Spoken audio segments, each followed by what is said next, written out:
सो जय हिंद होमगार्ड साथियों, स्वागत है वंस अगेन आप सभी के अपने यूट्यूब प्लेटफॉर्म पर। साथियों, सबसे पहले आप सभी को 2026 की हार्दिक शुभकामनाएं। Happy new year to all of my dear student. देखिए, एक मिनट आप सभी को महत्वपूर्ण बात बताने जा रहा हूं, लिसन केयरफुली। देखिए, 2025 तो आपने मौज मस्ती में गुजार दिया, डोंट वरी, उसको भूल जाइए। लेकिन वो जाते जाते एक नई वैकेंसी आपको देकर गया है। यूपी कांस्टेबल की 37,000 के एबव वैकेंसीज आई हैं।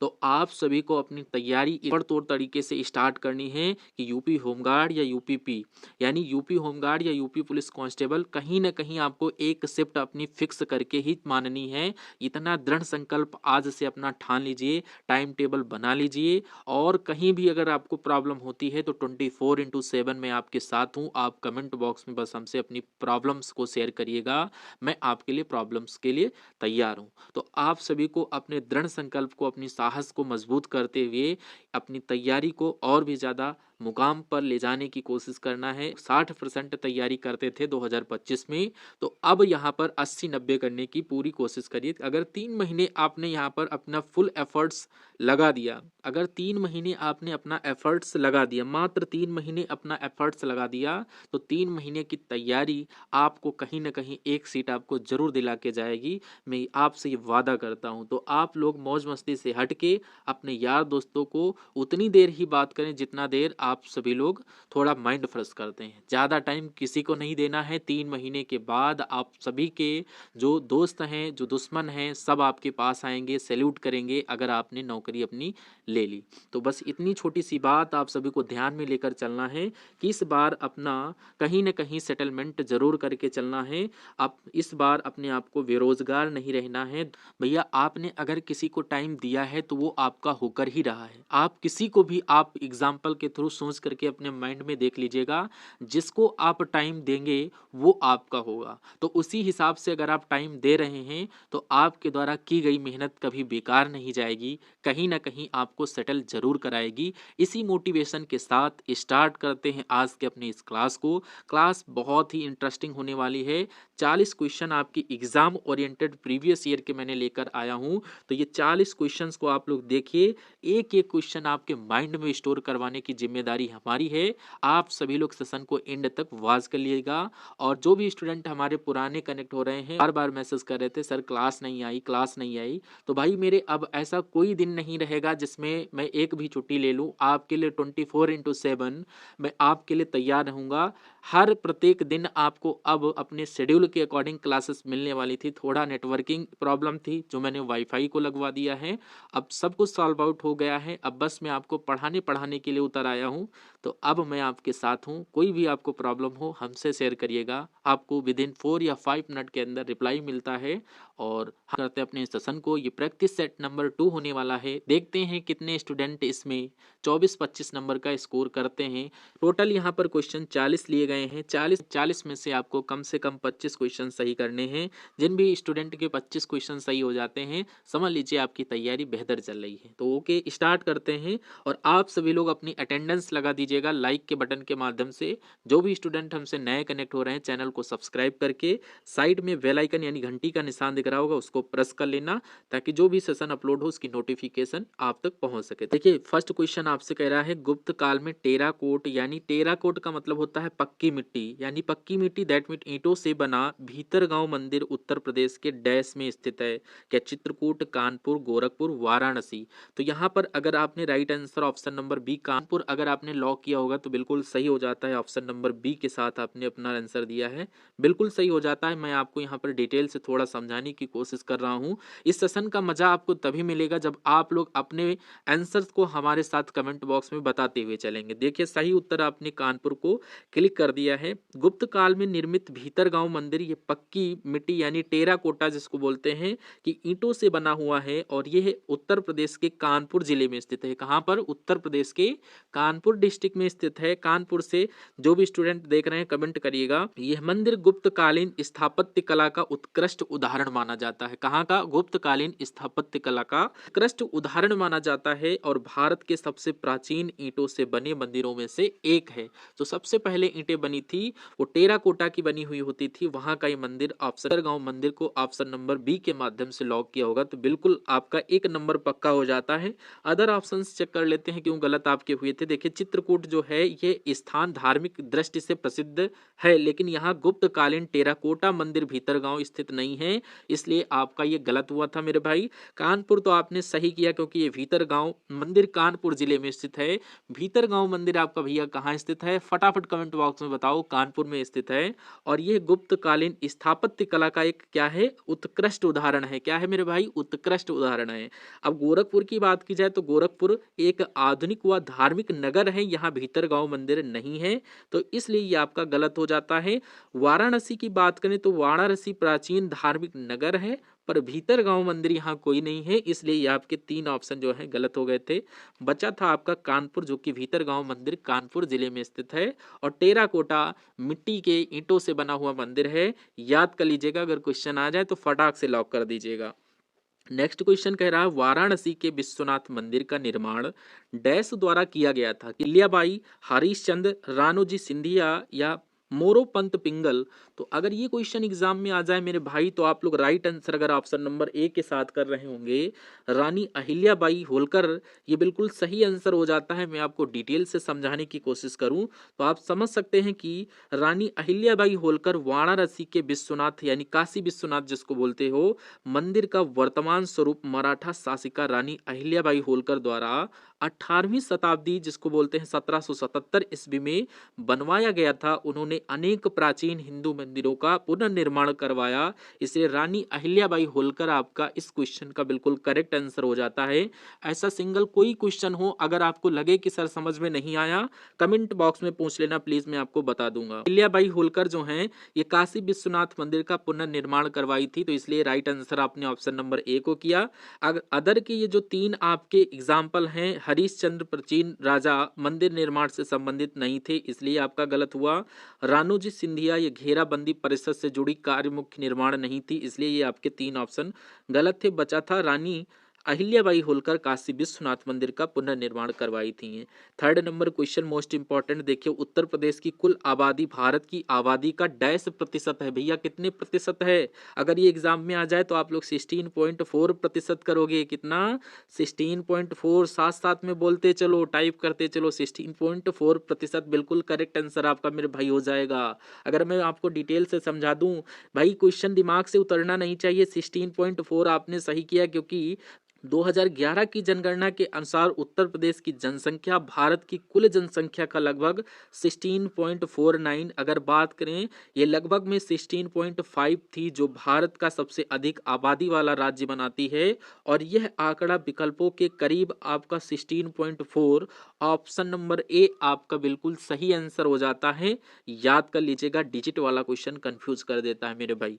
फोर्थ नंबर क्वेश्चन अगर आपसे पूछ लिया जाए डॉक्टर बी.आर. अंबेडकर पुलिस अकादमी उत्तर प्रदेश में कहाँ स्थित है? तो अगर ये क्वेश्चन आ जाए तो आप लोग किस ऑप्शन को लॉक करोगे?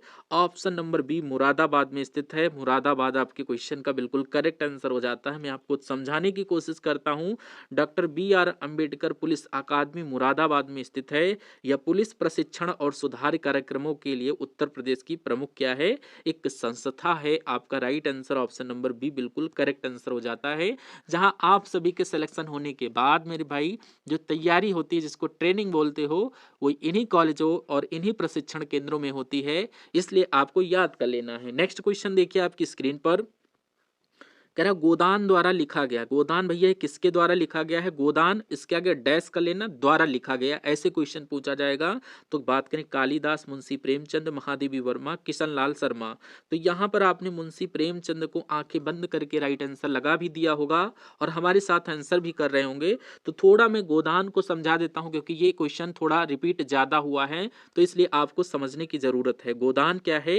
गोदान हिंदी के महान लेखक मुंशी प्रेमचंद द्वारा लिखा गया या भारत ग्रामीण जीवन और किसानों की दयनीय स्थिति पर आधारित एक क्या है, उपन्यास है। तो गोदान पूछ लिया जाए भैया क्या है, एक उपन्यास है। किसका उपन्यास है, मुंशी प्रेमचंद द्वारा लिखा गया। एक गांव की जीवन और किसानों के दायित्व स्थिति का यहाँ पर वर्णन किया गया है। ठीक है, मैं थोड़ा एक लाइन एग्जाम्पल के लिए लिया हूँ। मुख्य पात्र होरी एक गरीब किसान, आपने स्टोरी पढ़ा होगा, वो अपने परिवार और जमीन की समस्याओं से जूझता है, ये आपका पात्र है। अगर बात करें कालिदास, ये यहाँ पर प्राचीन संस्कृत कवि, अभिज्ञान शकुंतलम लिखे हैं। और महादेवी वर्मा आधुनिक हिंदी कवित्री, नीर का निर्माण जैसी कई रचनाएं इन्होंने लिखा है। इसलिए ये आपके गलत हुए थे। किशन लाल शर्मा लेखक नहीं है, ये गलत विकल्प था। प्रेमचंद बिल्कुल सही आंसर, ऑप्शन नंबर बी आपका हो जाता है। अगला देखिए, कह रहा हूं उत्तर प्रदेश में लायन सफारी कहाँ बन रहा है।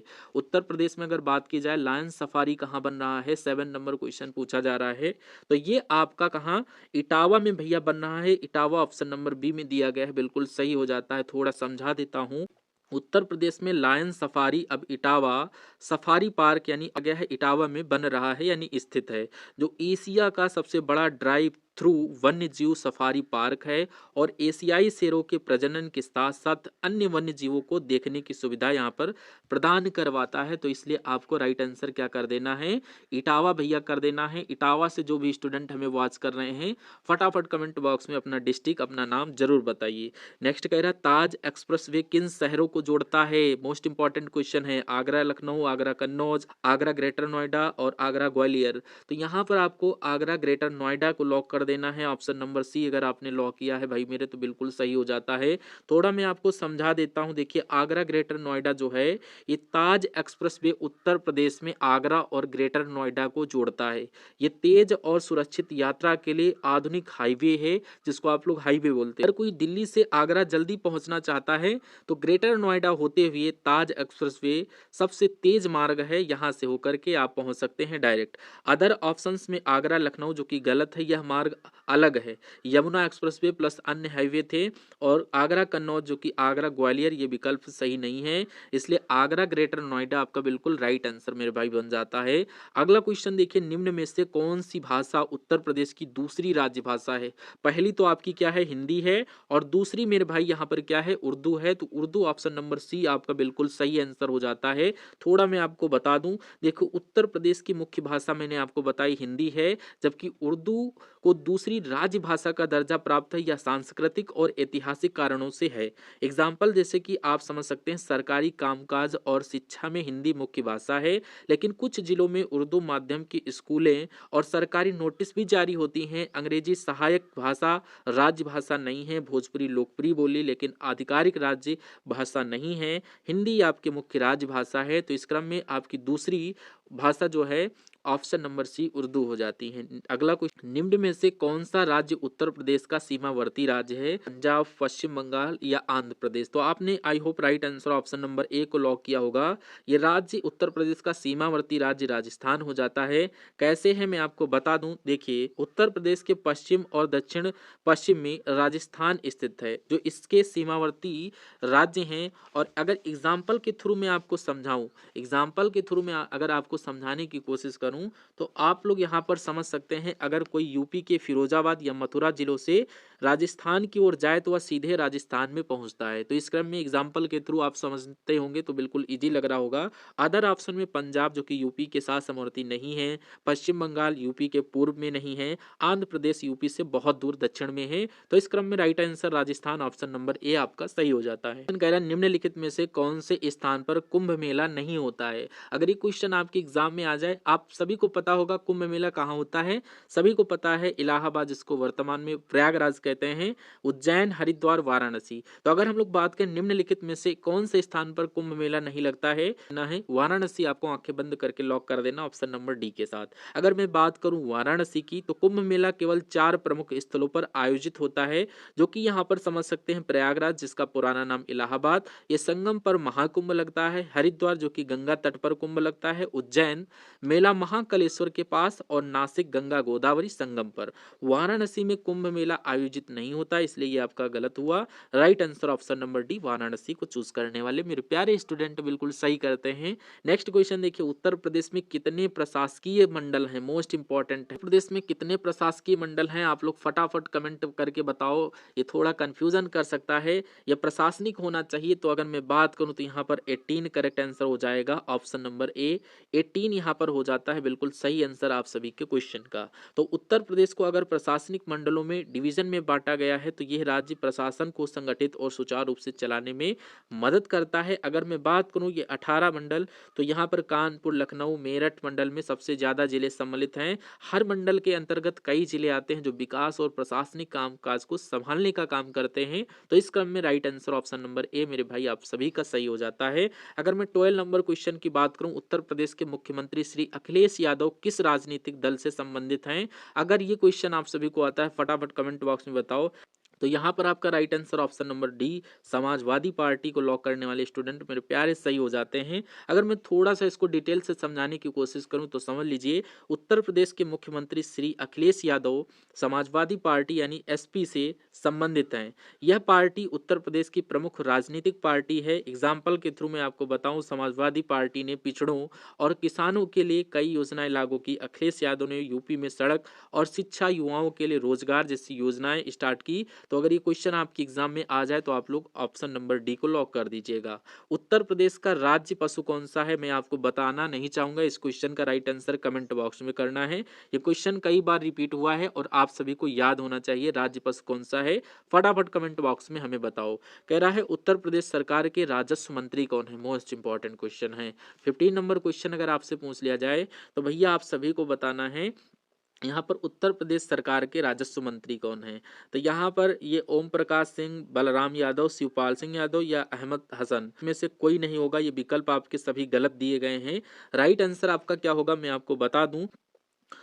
हाल के अपडेट के अनुसार उत्तर प्रदेश में राजस्व विभाग सीधा मुख्यमंत्री योगी आदित्यनाथ के पास है, यानी मुख्यमंत्री स्वयं राजस्व मंत्रालय देखते हैं। इसलिए सही जवाब आपका उपयुक्त में से कोई नहीं होगा। अगर विकल्प में मुख्यमंत्री नाम शामिल होता तो उत्तर प्रदेश सरकार में राजस्व विभाग का प्रभार मुख्यमंत्री योगी आदित्यनाथ के पास ही है। उन्होंने राजस्व सहित कई विभाग खुद संभालते हैं। तो इस क्रम में राइट आंसर आपका मुख्यमंत्री योगी आदित्यनाथ हो जाता। अगला क्वेश्चन कह रहा है उत्तर प्रदेश का सबसे बड़ा जिला कौन सा है? आप सभी को बताना है उत्तर प्रदेश का सबसे बड़ा जिला कौन सा है। लखीमपुर खीरी, इलाहाबाद, लखनऊ, रायबरेली। तो यहाँ पर लखीमपुर खीरी को जो भी स्टूडेंट लॉक कर रहे होंगे बिल्कुल सही हो जाता है।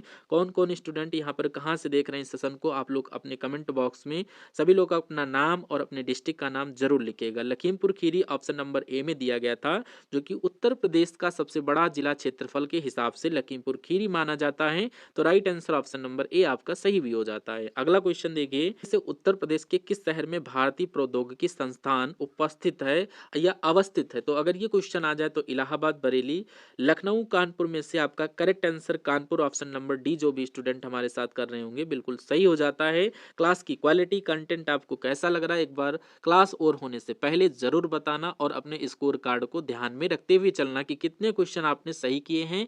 आपको यहाँ पर झूठ नहीं बोलना है, कोई दिक्कत नहीं। आपके 2 सही हुए, 5 सही हुए, 10 सही हुए, 25 सही हुए, 40 सही हुए, लेकिन जो सही हुए हैं अपने अकॉर्डिंग ही दीजिएगा। झूठ बोल करके अपना अपना स्कोर मुझे बताने से कोई फायदा नहीं है। अगर आपका स्कोर कम आ रहा है तो और भी मेहनत करने की जरूरत है, अगर ज्यादा आ रहा है तो उसको और भी ज्यादा लाने की जरूरत है। तो कानपुर आपने लॉक किया होगा। उत्तर प्रदेश में भारतीय प्रौद्योगिकी संस्थान यानी आईआईटी कानपुर में स्थित है।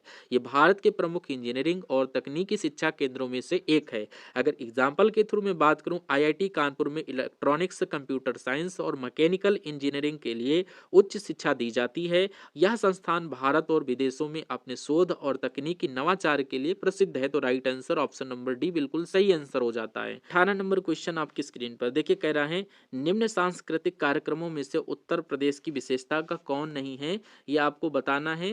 राइट आंसर आपको दिया गया है बिहू, रसिया, स्वांग या कव्वाली। तो अगर ये क्वेश्चन आपके एग्जाम में आ जाए तो आप लोग क्या करोगे, राइट आंसर देने की कोशिश करिएगा। तो यहाँ पर बिहू, रसिया, स्वांग, कव्वाली, देखिए देखिए आपका रसिया, स्वांग, कव्वाली आ जाता है, लेकिन बिहू ये आपका नहीं आता, तो इस क्रम में right answer option number A के साथ हो जाएगा।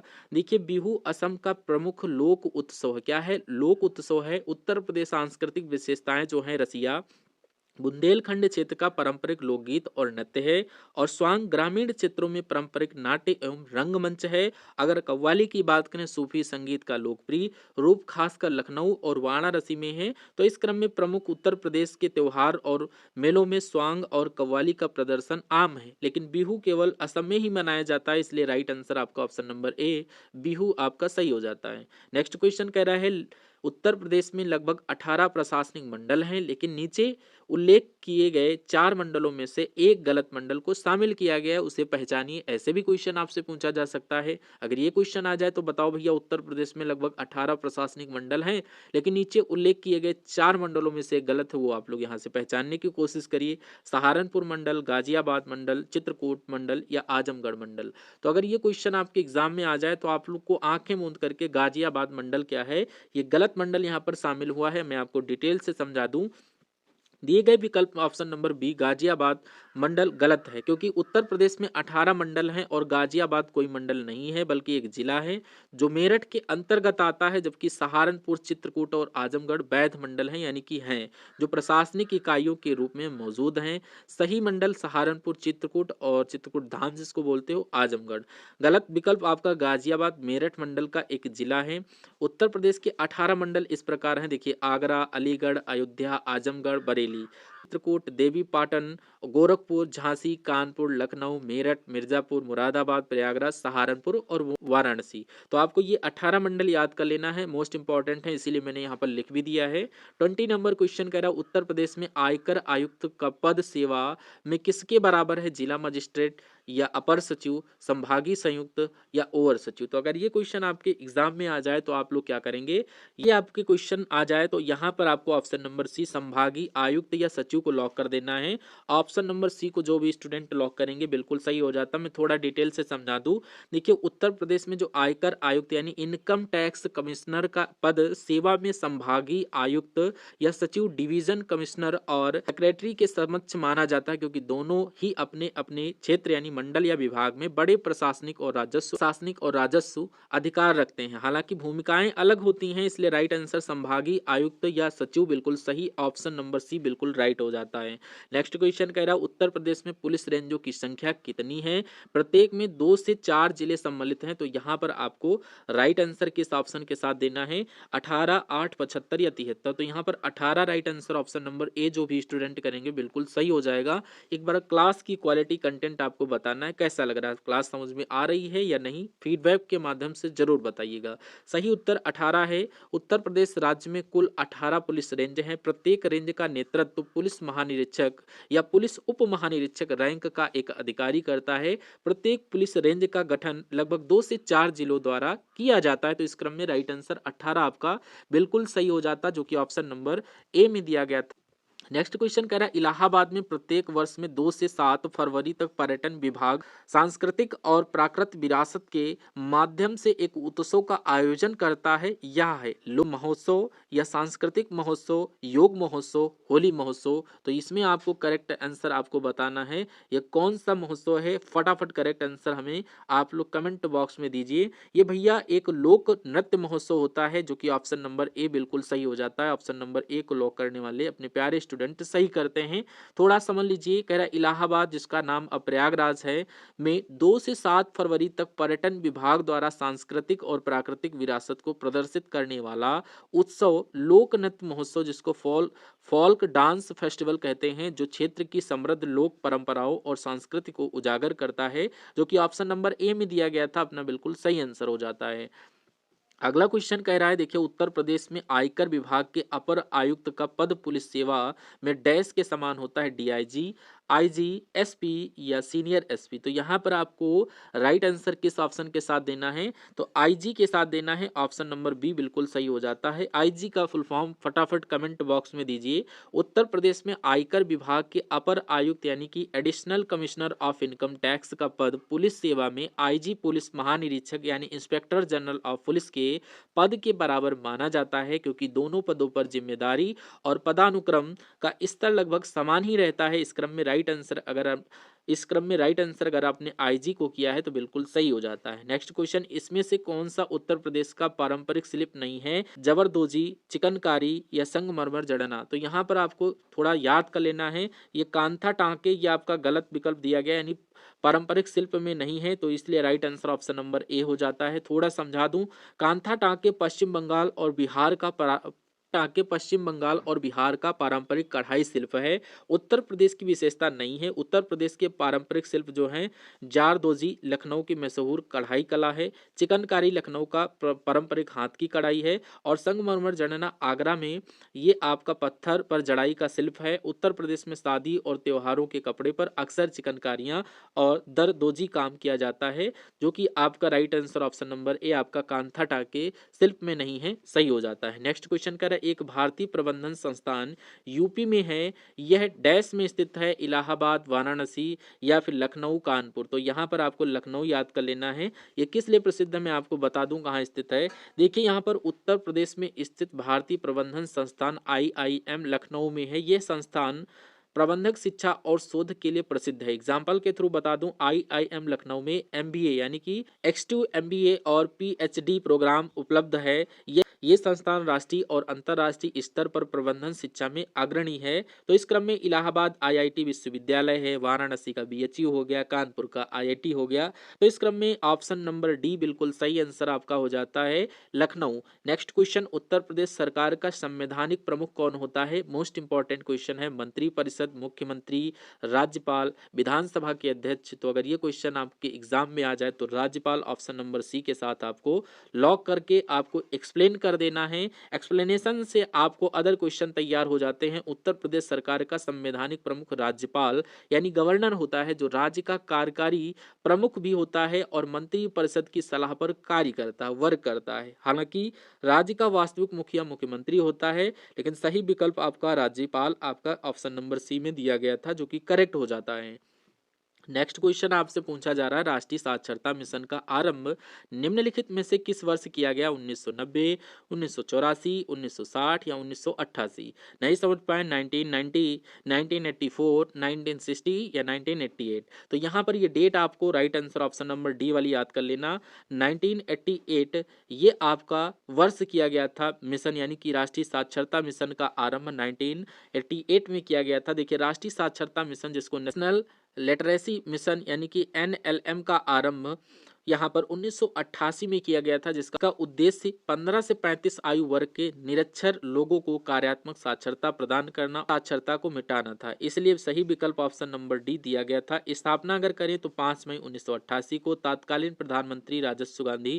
तत्कालीन प्रधानमंत्री राजीव गांधी द्वारा लक्ष्य था 35 वर्ष के निरक्षर व्यक्तियों को व्यवहारिक साक्षरता यानी पढ़ना लिखना और अंक गणित प्रदान करना, और 2007 तक ये 75% साक्षरता दर हासिल करना, ये इसका प्रमुख उद्देश्य था। अगला क्वेश्चन कह रहा है, भारत में सबसे अधिक साक्षरता वाला प्रमुख देश कौन सा है। तो अगर बात करें भारत में सबसे अधिक साक्षरता वाला प्रदेश भैया कौन सा है, कर्नाटक, केरल, पश्चिम बंगाल या महाराष्ट्र। तो यहाँ पर आपको याद कर लेना है, सबसे अधिक साक्षर वाला भैया राज्य जो है वाला प्रदेश केरल हो जाता है। ऑप्शन नंबर बी आपका बिल्कुल सही है। मैं थोड़ा आपको समझा दूं, भारत में सबसे अधिक साक्षरता वाला प्रदेश केरल है, जिसकी साक्षरता दर 94% 2011 जनगणना के अनुसार है। तो इस क्रम में केरल आपका बिल्कुल सही आंसर हो जाता है। जो भी स्टूडेंट केरल के साथ हैं, आपने बिल्कुल सही किया होगा।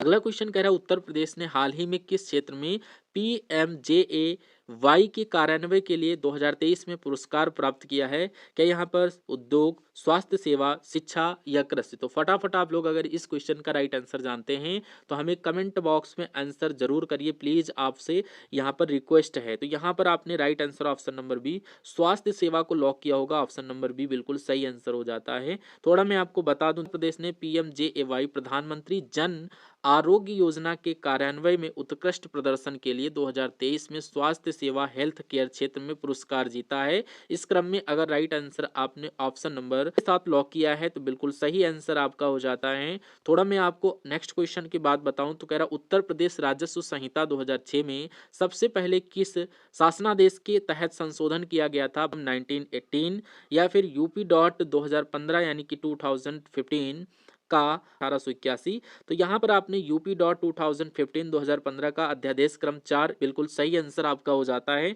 थोड़ा मैं आपको समझा दूं, उत्तर प्रदेश राजस्व संहिता 2006 में सबसे पहले संशोधन यानी यूपी ऑर्डिनेंस नंबर 4 ऑफ 2015 के तहत किया गया था। यह अध्यादेश राजस्व संहिता में बदलाव के लिए जारी किया गया था और बाद में इसे कानून की मान्यता मिली। इसका मतलब यह है कि ऑप्शन नंबर सी आपका बिल्कुल सही हो जाता है, क्योंकि 2015 में 2015 के संशोधन अध्यादेश का नंबर ये आपका बिल्कुल सही है। नेक्स्ट क्वेश्चन आपकी स्क्रीन पर फटाफट देखिए, 9 क्वेश्चन आपके बचे हुए हैं और अभी तक आपका स्कोर कार्ड क्या रहा बताइए। उत्तर प्रदेश राजस्व संहिता 2006 की परिभाषा के तहत इनमें से कौन सा कृषि की परिभाषा के अंतर्गत आता है? बागवानी, पशुपालन या फिर मछली पालन, उपयुक्त में से सभी। तो राइट आंसर आपका बिल्कुल उपयुक्त में से सभी हो जाता है। थोड़ा डिटेल से समझ लीजिए। उत्तर प्रदेश राजस्व संहिता 2006 के अनुसार कृषि में केवल खेती ही नहीं बल्कि बागवानी, पशुपालन और मछली पालन भी शामिल है। इसका उद्देश्य कृषक के संपूर्ण कृषि कार्यों को कानून में सुरक्षा देना। इस क्रम में right answer option number D आपका सही हो जाता है। अगला कह रहा उत्तर प्रदेश राजस्व संहिता 2006 के अनुसार अवधि या एक पट्टे, वचनबंध या अनुदान के तहत धारित भूखंड को निम्नलिखित में से क्या कहा जाता है? समेकित, बाग भूमि या कृषि भूमि, धृति। तो यहाँ पर आपको राइट आंसर धृति के साथ करना है। धृति ऑप्शन नंबर डी बिल्कुल सही हो जाता है। थोड़ा समझ लीजिए। उत्तर प्रदेश राजस्व संहिता 2006 के अनुसार एक अवधि या पट्टे, वचनबंध या अनुदान के तहत धारित भूमिखंड को धृति कहा जाता है। यह कृषक या मालिक द्वारा कानूनी रूप से कब्जा की गई भूमि को दर्शाता है। इसमें right answer option number D बिल्कुल सही हो जाता है। अगला कह रहा है यहाँ पर राजस्व परिषद उत्तर प्रदेश की स्थापना निम्नलिखित में से किस जिले में की गई? इलाहाबाद, प्रयागराज, वाराणसी, मेरठ या लखीमपुर। तो यहाँ पर आपका right answer Allahabad Prayagraj option number ए बिल्कुल सही हो जाता है। नेक्स्ट क्वेश्चन देखिए, अगर मैं आपको एक्सप्लेन करके बता दूं, राजस्व परिषद उत्तर प्रदेश की स्थापना इलाहाबाद प्रयागराज में की गई। राजस्व और प्रशासन और भूमि मामलों की सर्वोच्च संस्था है। इस क्रम में एग्जाम्पल के थ्रू बताऊं, भूमि विवाद, बंदोबस्त और राजस्व से जुड़े मामलों में राजस्व परिषद अंतिम प्रशासनिक प्राधिकरण के रूप में कार्य करती है। इस क्रम में राइट आंसर ऑप्शन नंबर ए हो जाता है। अगला क्वेश्चन आपकी स्क्रीन पर देखिए, भू राजस्व के मुख्य स्रोत क्या हैं? ऐसे क्रम में भी क्वेश्चन आपसे पूछे जाते हैं। अगर ये क्वेश्चन आपके एग्जाम में आ जाए तो आप लोग क्या सही करोगे? ऑप्शन ए में दिया गया है कृषि भूमि कर, बी में दिया गया है जल कर, या सी की बात करें तो गैर कृषि भूमि का मूल्यांकन। अब आपको बताना है, ए ऑप्शन में दिया गया है ए, बी एंड सी सही दोनों मतलब तीनों हैं, या बी, सी या ए में से कोई एक है। तो यहाँ पर आपको right answer option number A के साथ कर देना है। A dot B dot C आपके तीनों यहाँ पर आ जाते हैं, कृषि भूमि कर, जल कर और गैर कृषि भूमि का मूल्यांकन। तो यहाँ पर आप समझ सकते हैं भू राजस्व के मुख्य स्रोतों में शामिल कृषि भूमि कर, जल कर, गैर कृषि भूमि का मूल्यांकन, ये सभी सरकार के लिए भूमि से संबंधित राजस्व के स्रोत हैं। अगर एग्जाम्पल के थ्रू समझाऊं तो किसान से लिया जाने वाला भूमि कर, सिंचाई के लिए जल, मकान, दुकान या औद्योगिक भूमि पर लगने वाला मूल्यांकन। तो इस क्रम में राइट आंसर ऑप्शन नंबर ए आपने लॉक कर दिया, जो कि बिल्कुल सही आंसर हो जाता है। संयुक्त प्रांत राजस्व अधिकारी विनियमन निम्नलिखित में से किस वर्ष में पारित किया गया था? 1825, 1810, 1803 या 1800 में। तो अगर ये क्वेश्चन आपके एग्जाम में आ जाए तो 1803 आपको लॉक करके फटाक से नेक्स्ट क्वेश्चन को चूज कर देना है। लेकिन मैं आपको थोड़ा समझाने की कोशिश करता हूं। तो संयुक्त प्रांत राजस्व अधिकारी विनियमन वर्ष 1803 में पारित किया गया था। इसका उद्देश्य ब्रिटिश शासन के दौरान राजस्व प्रशासन को व्यवस्थित करना और राजस्व अधिकारियों की शक्तियां तय करना था। एग्जाम्पल के थ्रू बात करूं तो 1803 में ईस्ट इंडिया कंपनी ने उत्तर भारत में शासन मजबूत करने के लिए भूमि राजस्व व्यवस्था और अधिकारियों की भूमिका को कानूनी रूप दिया। तो इस क्रम में ऑप्शन नंबर सी आपने लॉक भी किया था, 1803 बिल्कुल सही आंसर आप सभी का हो जाता है। प्रत्यक्ष कर बोर्ड सीबीडीटी के सदस्य और अध्यक्ष से चुने जाते हैं, जो भारत की एक प्रधान प्रशासनिक सेवा है। भारतीय राजस्व सेवा, भारतीय प्रशासनिक सेवा, भारतीय कराधान सेवा या भारतीय विदेश सेवा। तो अगर मैं बात करूं तो यहाँ पर आपका राइट आंसर भारतीय राजस्व सेवा बिल्कुल सही हो जाता है ऑप्शन नंबर ए के साथ। अगर आपने ऑप्शन नंबर ए को लॉक किया है तो बिल्कुल सही हो जाता है। नेक्स्ट क्वेश्चन की अगर बात करूं तो आपने यहाँ पर देखिए राइट आंसर आपने किया है भारतीय राजस्व सेवा यानी Indian Indian revenue service IRS, केंद्रीय प्रत्यक्ष कर बोर्ड CBDT के अध्यक्ष और सदस्य सामान्यतः भारतीय राजस्व सेवा IRS से चुने जाते हैं। ये सेवा आयकर और अन्य प्रत्यक्ष करों के प्रशासन की प्रमुख सेवा करते हैं। तो राइट आंसर ऑप्शन नंबर ए आप सभी का सही हो जाता है। शून्य शुल्क पर चीनी के आयात की अनुमति किस लाइसेंस नीति के तहत दी जाती है?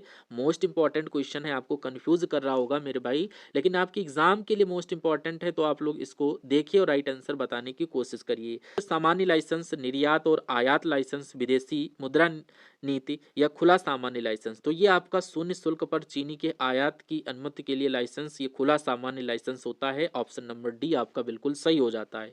देखिए कह रहा खुला लाइसेंस, खुला सामान्य लाइसेंस, ओपन जनरल लाइसेंस जो होता है जिसको शॉर्ट फॉर्म में OGL बोलते हैं। शून्य शुल्क पर चीनी का आयात खुला सामान्य लाइसेंस यानी कि OGL नीति के तहत अनुमानित के अंतर्गत कुछ वस्तुओं के आयात के लिए अलग से लाइसेंस लेने की आवश्यकता नहीं होती है। तो इस क्रम में right answer option number D आपका बिल्कुल सही हो जाता है। आज के सेशन का ये अंतिम क्वेश्चन आपकी स्क्रीन पर देखिए, फटाफट इसका राइट आंसर देने की कोशिश करिएगा। क्वेश्चन आपसे कह रहा है यहाँ पर, वित्त मंत्रालय के अधीन डैश एक विधि प्रवर्तन संस्था है जो धोखाधड़ी, अपवंचन तथा काले धन को वैध बनाने जैसे भारतीय कर कानूनों के उल्लंघनों की जांच करता है। तो इस क्रम में अगर मैं बात करूं तो आपने राइट आंसर किसके साथ लगाया है? आयकर जांच महानिदेशालय, भारत के नियंत्रक और महालेखा परीक्षक, या केंद्रीय सत्कर्ता या लोक लेखा समिति। तो यहाँ पर आपने राइट आंसर अगर आयकर जांच महानिर्देशालय लॉक किया है, जो कि ऑप्शन नंबर ए बिल्कुल सही हो जाता है। मैं आपको बता दूं तो ऑप्शन नंबर ए आयकर जांच महानिर्देशालय बिल्कुल सही हो जाता है। आयकर जांच महानिर्देशालय वित्त मंत्रालय के अधीन एक विधि प्रवर्तन संस्था है जो धोखाधड़ी, कर, अपवंचन और काले धन से जुड़े मामलों की जांच करती है। अगर मैं बात करूं यदि कोई व्यक्ति आयकर चोरी करता है या वैध धन छुपाता है तो उसकी जांच आयकर। तो ये आज के सेशन के टॉप 40 क्वेश्चन थे। आप सभी लोग इन क्वेश्चंस को करें हैं। आप सभी को पता चल गया होगा कि आपका स्कोर कितना आया है, कितने क्वेश्चन आपके सही हुए, बिल्कुल सही तरीके से कमेंट बॉक्स में बताइएगा। तैयारी को अगर हम लोग बहुत ऊंचाई तक लेना चाहते हैं तो आपको छोटी छोटी चीज़ों से लड़ना होगा। आपको घबराने की ज़रूरत नहीं है भैया। प्रॉब्लम सबको होती है, क्या टीचर, क्या मास्टर, क्या आप स्टूडेंट को। चीज़ें समझ में किसी को नहीं आती हैं, समझ में तभी आती हैं जब आप उसमें अपना माइंड लगाते हैं। और आजकल भैया इंस्टाग्राम का यहाँ पर ज़माना है। आप सभी लोग इंस्टाग्राम की रील देख देख करके अपनी मेमोरी को और भी ज़्यादा लूज करते जा रहे हो। तो प्लीज़ आप सभी से रिक्वेस्ट है, 4 महीने लग के मेहनत करिए। एक कॉन्सेप्ट अगर आप उठाए हैं तो उसको जड़ तोड़ यानी कि पूरा फिनिश करके ही आपको नेक्स्ट टॉपिक पर फिनिश करना है। नहीं समझ में आ रहा है भाई, क्यों नहीं समझ में आ रहा है? जब तक भाई समझ में ना आए आप लोग अगला टॉपिक स्विच ही ना करें। एक एक को यहाँ पर गिराते गिराते हम लोग सबको गिरा लेंगे, फिर एक साथ उन सभी को यहाँ पर प्रैक्टिस करवा देंगे। Then after mock test revision, mock test revision और फाइनल एग्जाम हॉल में जाकर के एग्जाम दे देना। टाटा बाय बाय, सिलेक्शन हो जाएगा, लड्डू बंटवा देना और हम सभी लोग फिर अपने साथ सेल्फी सेटअप करेंगे। Okay, thank you for watching this session. कैसा लगा एक बार कमेंट बॉक्स में बता दीजिएगा और अपने प्यारे प्यारे साथियों के साथ शेयर कर दीजिएगा। हम सभी लोग मिलते हैं अभी इसके नेक्स्ट पार्ट में। अब डेली बेसिस पर क्लासेस होगी तो आप लोग घबराइएगा मत। हम क्लासेस आपको रेगुलर देंगे, 2 से 3 क्लासेस लाने की पूरी कोशिश करेंगे। Thank you for watching this session. Tata bye bye, thank you for watching this session.